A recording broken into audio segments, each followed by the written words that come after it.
بسم اللہ الرحمن الرحیم۔ السلام علیکم سامعین، باب علم میں خوش آمدید۔ سامعین کیسے ہیں آپ سب؟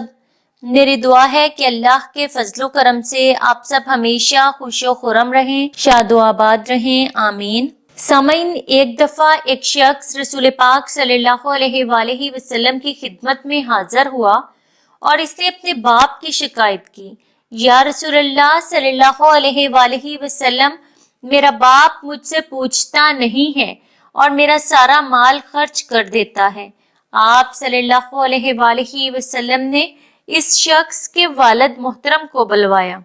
جب ان کے والد کو پتا چلا کہ میرے بیٹے نے رسول اللہ صلی اللہ علیہ وآلہ وسلم سے میری شکایت کی ہے تو دل میں بہت رنجیدہ ہوئے اور رسول پاک صلی اللہ علیہ وآلہ وسلم کی خدمت میں حاضری کے لیے چلے۔ چونکہ عرب کی گھٹی میں ہی شاعری تھی تو راستے میں کچھ اشعار ذہن میں کہتے ہوئے وہاں پہنچے۔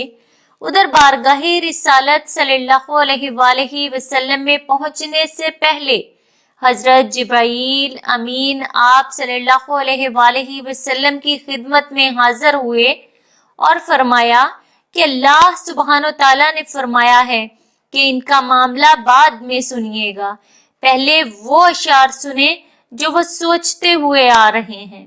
جب وہ حاضر ہوئے تو آپ صلی اللہ علیہ وآلہ وسلم نے فرمایا کہ آپ کا مسئلہ میں بعد میں سنوں گا، پہلے وہ اشعار سنائیے جو آپ سوچتے ہوئے آئے ہیں۔ وہ بہت مخلص صحابی تھے، یہ سن کر رونے لگے کہ جو اشعار ابھی میری زبان سے ادا بھی نہیں ہوئے، میرے اپنے کانوں نے ابھی نہیں سنے، آپ کے رب نے وہ بھی سن لیے اور آپ صلی اللہ علیہ وآلہ وسلم کو بتا بھی دیے۔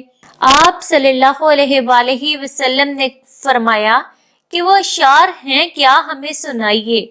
ان صحابی نے اشعار پڑھنا شروع کیے۔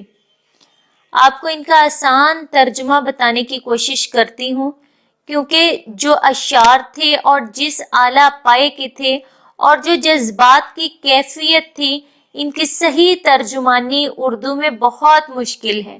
بہرحال اشعار کا ترجمہ کچھ یوں ہے۔ اے میرے بیٹے، جس دن تو پیدا ہوا ہماری محنت کے دن تبھی سے شروع ہو گئے تھے۔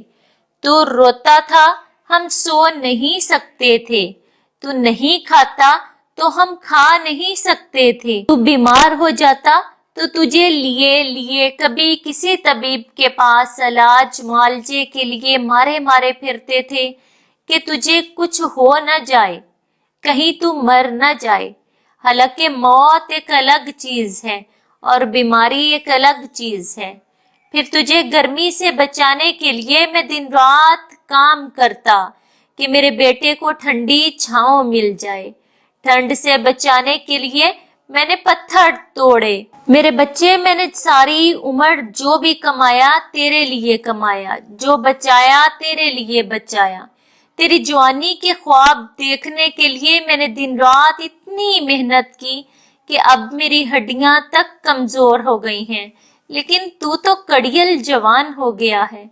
پھر مجھ پر خزانے ڈیرے ڈال لیے۔ میرے بیٹے، تجھ پر تو بہار ہے، میں جھک گیا ہوں، لیکن تو سیدھا ہو گیا ہے۔ اب میری خواہش اور امید پوری ہوئی کہ اب تو ہرا بھرا ہو گیا ہے۔ چل اب زندگی کی آخری سانسیں تیری چھاؤں میں بیٹھ کر گزاروں گا، مگر یہ کیا کہ جوانی آتے ہی تیرے تیور بدل گئے، تیری آنکھیں ماتھے پر چڑھ گئیں اور تو ایسے بات کرتا ہے جیسے میرا سینہ پھاڑ کر رکھ دے گا۔ تو ایسے بات کرتا ہے کہ کوئی غلام سے بھی ایسے نہیں کرتا۔ پھر میں نے اپنی ساری زندگی کی محنت کو جھٹلا دیا کہ میں تیرا باپ نہیں، تیرا نوکر ہوں۔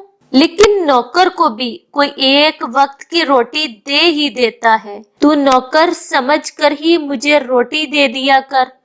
یہ اشعار سناتے سناتے ان کی نظر اللہ کے رسول صلی اللہ علیہ وآلہ وسلم کے چہرہ مبارک پر پڑی تو دیکھا کہ آپ صلی اللہ علیہ وآلہ وسلم اس قدر رو رہے ہیں کہ داڑھی مبارک تر ہو گئی ہے۔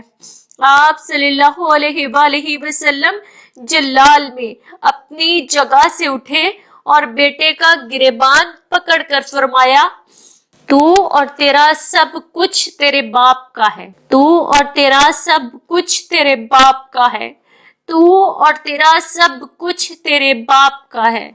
تفسیر قرطبی۔ میری اللہ کریم سے دعا ہے کہ اللہ ہم سب کو ماں باپ کا فرما بردار بنائے اور ان کی خدمت کرنے کی توفیق عطا فرمائے، آمین ثم آمین۔ سامعین، باب علم پر ایسی ہی مزید معلوماتی اور مفید ویڈیوز دیکھنے کے لیے ہمارا چینل سبسکرائب کریں اور پاس دیے گئے بیل آئیکن کو ضرور پریس کر لیں تاکہ باب علم پر اپلوڈ کی جانے والی ہر نئی ویڈیو کا نوٹیفیکیشن سب سے پہلے آپ کو مل سکے۔ سامعین، ویڈیو لائک کریں، شیئر کریں اور کمنٹ باکس میں اپنی رائے کا اظہار کرنا نہ بھولیں۔ اگلی ویڈیو تک کے لیے اجازت دیں۔ بہت شکریہ۔ اللہ حافظ۔